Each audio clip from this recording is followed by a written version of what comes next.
This is Simon Fraser, and he was the last person to be beheaded in the United Kingdom. The execution took place here at Tower Hill on the 7th of April 1747. Despite its reputation, there were comparatively not many people executed here. In the 360 years or so when it was used to kill people, there were around 120 executions. In other words, around one every 3 years. And there were periods, long periods, when no one was executed here. Today, we can see a plaque, and this shows some of the names of those executed at Tower Hill. At the time of his execution, Simon was 80 years old. He was one of the oldest people ever to be executed in the United Kingdom, the oldest being Allan Mair, who was 82 and executed in 1842. Allan had to be executed in a chair as he could no longer stand up. Simon Fraser was a Scottish clan chief, head of Clan Fraser of Lovat. During the 1715 Jacobite rebellion, he'd been on the side of King George and supported the Hanoverian cause, which was a good move as he was accordingly granted ownership of the confiscated Lovat estate. However, in the following years he made contacts with the House of Stuart's government in exile. When Bonnie Prince Charlie appeared and thus started the Jacobite rebellion of 1745, he sent messages of loyalty to both sides, but ultimately committed himself to the cause of the Jacobites.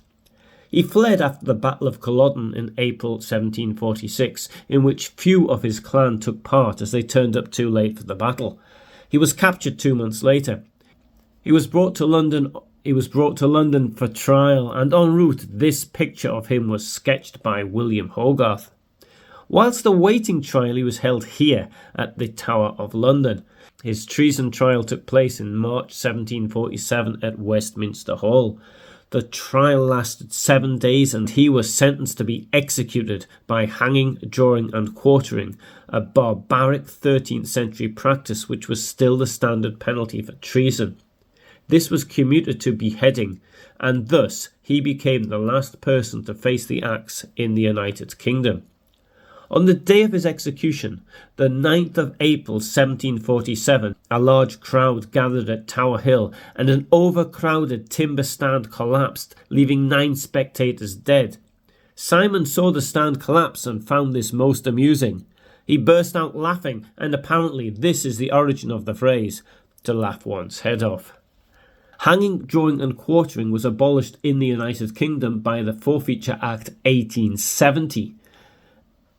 The Act limited the penalty for treason to hanging alone, although it did not remove the monarch's right to replace hanging with beheading. Beheading wasn't abolished until 1973. So, Queen Elizabeth could potentially have had some people's heads chopped off. Hope you found this interesting. I've done several videos relating to the use of the death penalty in Nazi Germany, but this is a little bit outside the normal sort of thing I do, so there won't be many more videos of this nature. Thanks for watching.